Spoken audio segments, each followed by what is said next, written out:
Thank you for staying tuned. Now, the popularity of medical marijuana is soaring, and among the numerous products consumers are seeking is the CBD, or what they call cannabis oil. There are claims that CBD oils can cure a lot of ailment, even cancer, but research doesn't suggest that cannabis oil should take the place of conventional medication. Simply put, cannabis oil is the concentrate liquid extract of the marijuana plant, Cannabis sativa. Now, according to a new study, the worldwide market for CBD oil is expected to grow at roughly 44.1% over the next 5 years and will reach $2,420 million in 2026 from $270 million in 2020. Now, some African countries like Zimbabwe, Lesotho, and Malawi have legalized the production and export of this commodity. Here in Nigeria, cannabis is grown widely across the country, and despite being an illegal commodity in Nigeria, an estimated 20.8 million people consume cannabis every year, in a market estimated at $15.3 billion. And so with oil drying up and government looking for an alternative source of revenue, could production and export of cannabis be another source of revenue for the country? I'm being joined by the CEO of CBD Oil Nigeria, Lami'ah Momo, and of course, the Managing Director, Financial Derivatives Company, Mr. Bismarck Rewane, who joins us via Skype. Thank you, Lami'ah, for joining us. And of course, thank you, Mr. Rewane, for joining us on the program. Thank you for having me. Yeah, Lami'ah, I'll start with you. Narcotics generally is a very negative, a very negative term in both moral, legal, and of course, financial terms. Now, CBD oil is made of cannabis, which is narcotic. Why are you pushing this agenda for cannabis oil? And why at this time? Thank you for having me first. There's a report by Bloomberg that says that the global cannabis industry is worth a staggering I think it's about $150 billion. Now, before we go on to talk about why I want cannabis legalized, I would like to define what cannabis is, because there's that misconception that you've just mentioned around cannabis, and it has a very, it has a stigma. Now, cannabis goes by a number of names: weed, hemp, marijuana, kush, ganja, pot, and in Nigeria we call it Igbo. However, cannabis is a plant. It's an agricultural crop that has two children, marijuana and hemp. Marijuana has a content in it called tetrahydrocannabinol, which is the substance that is responsible for the high and the intoxication that people feel when they take it. Hemp, on the other hand, doesn't have that. However, both marijuana and hemp have tremendous health benefits that cannot be ignored. For instance, marijuana there was a man called Rick Simpson. I'm going to tell you a little story. There's a man called Rick Simpson who had this very rare cancer. And he had tried all sorts of orthodox medicine and it wasn't working. So he read somewhere in one of the journals that marijuana was very good for mice. It was able to cure cancer in mice. So he went and he made some, because they didn't give him access or authority to get medical marijuana. So he was growing the cannabis plant in his home. And he took it and he realized that he got well. So he used this same oil. It's now called Rick Simpson oil. He used this same oil to help address over 5,000 different cases, cancer cases, across the world. Now, marijuana is very good for its health benefits. There's another landmark case in London. There's this little boy, his name is Billy Caldwell. He's 12 years old. And he used to suffer from seizures. He used to have about 100 seizures a day. So his mom went looking for a cure for him. And she went to America, got medical marijuana, and she used to give it to her son, and it was making him better. Now, one day she was coming from America, and the UK customs stopped her. And they seized the medical marijuana. After a while, her son went into a fit. There was nothing that could help him. He was in the hospital. And if you look at the pictures, you'll see all the tubes coming out from different parts of his body. So he was just in the hospital, almost dead. So the mom went to petition the UK Home Office, and she told them that, look, this medical marijuana is the only thing that can help her son. Now her son is in hospital. If anything happens to him, she's going to hold them responsible. So eventually, they released the medical marijuana to her. She went to the hospital, gave it to her son was better. So they decided to monitor him. And they monitored him for 300 days. And someone that used to have seizures, 100 seizures every single day, went to having 0 throughout the 300-day period. Because of that landmark case alone, cannabis was legalized in the UK in 2008. And there's so many other cases like that all over America. Quickly, the drug companies took advantage of that and now decided to make an extract from cannabis medicine called Epidiolex. That's the first FDA authorized medicine in the world. So they have that. Apart from that, marijuana is used for a host, numerous health benefits. Yeah, irrespective of these benefits of the commodity, now medical experts, most medical experts are still, hesitant about the CBD. Why? No, they're hesitant about the marijuana. CBD, and I'm here to say that I don't take marijuana. I just need to buttress that point. I don't take that's not the reason why I want it. That's not the reason why I'm advocating for it to be legalized. But I take something called CBD. And CBD is a derivative from hemp. Hemp will not does not give that psychoactive effect. It's not there. However, there's so many different products that we use in Nigeria already that are hemp-related. And we're already consuming hemp anyway through hemp seed oil and different, CBD, hemp protein. We use it for our hair. So we already use hemp. Hemp was first sourced for its rich source of amino acid through the seeds. And then they found out that if they break the stalk, the fiber could be used for over 5,000 different hemp-related products. So BMW uses a hemp composite to make their electric cars, the i3. I mean, hemp is used for textiles, it's used for medicine, as I said, CBD oil. I discovered CBD oil because of a health challenge that I had. I was suffering from insomnia for a very long time. And I realized that when I discovered CBD oil, I wasn't even taking it for insomnia. I was taking it for a pain in my foot. So when I discovered the CBD oil, I realized that it was the only product I could take that could help address the insomnia without any negative side effects. And I realized after that, I'm a witness to hundreds of other people that have taken the Sterling Herbal CBD oil, that brand, and it has helped address numerous health ailments. Doctors might not agree, but at the end of the day, I mean, it's all around us. There's a massive cannabis boom right now. And it's in the interest of our government to legalize cannabis because it will be a benefit on every single sector of the economy, from agriculture and the different, the different supply chains.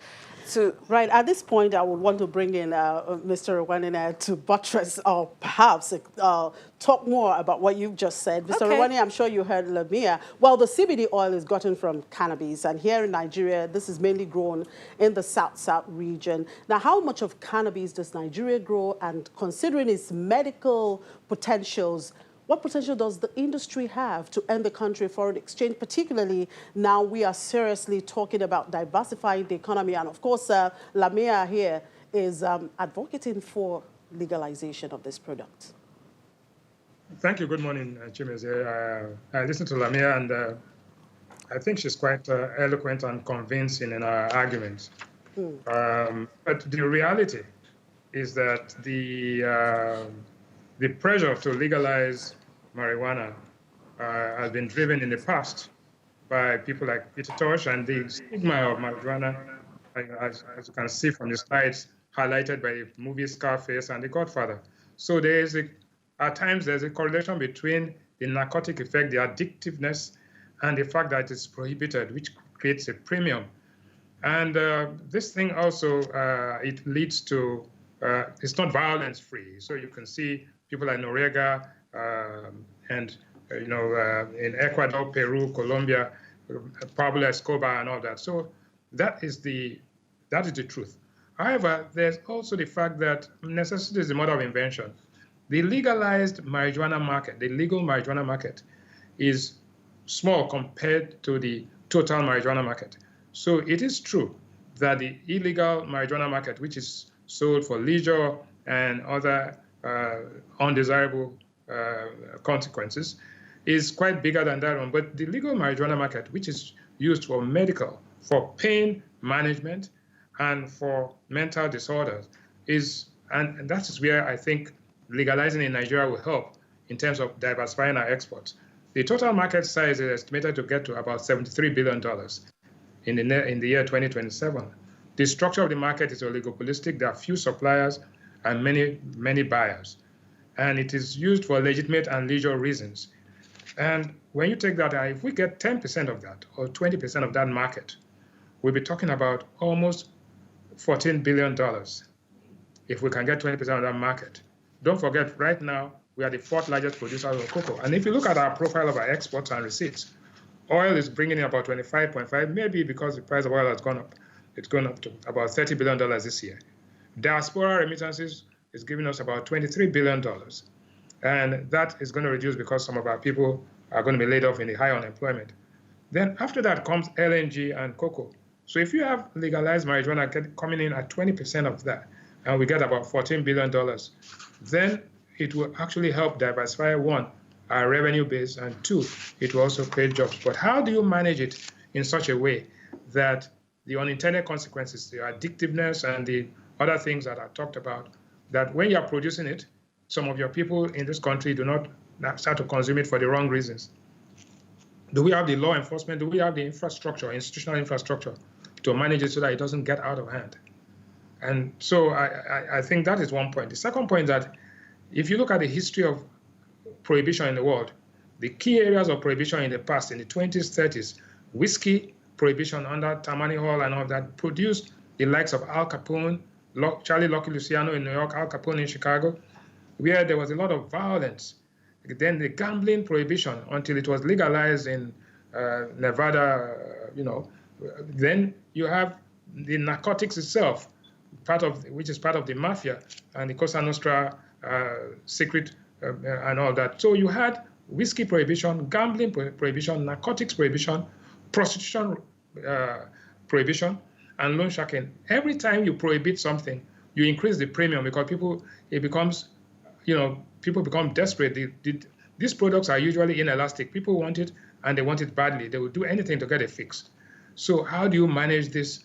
And you see what has happened is that from the time whiskey was now legitimized, the level of crime and the mafia activities in the United States and Sicily actually declined sharply. That is not to say that then you had other mobs, the Russian mob, the Cuban mob, and all of that coming to take over. But having said that, for Nigeria, if we participate only in the legitimate cannabis export market, we stand to benefit significantly, and that will also help in terms of minimizing our vulnerability to external shocks, build up things, but we cannot jump into it without understanding what the consequences are. If you start producing it in large scale, how do you protect and prevent your kids from doing this? So we had the same problem with cigarettes, whiskey, Mr. Rewane, let me come in here. When the governor of Ondo State, Rotimi Akeredolu, first indicated that the state may explore cannabis cultivation for medicinal purposes in controlled plantations in the state, it raised a lot of eyebrows because, of course, this is not a legalized commodity. But looking at some African countries that have legalized this and are exporting it, are there lessons to be learned from them in terms of regulation or managing the legalization of this commodity? Well, I like that question in the sense that when you look at Zimbabwe and Lesotho, which are the two countries you mentioned earlier, they have, in spite of the economic problems of Zimbabwe, which are well documented and known, but they have very advanced institutional frameworks.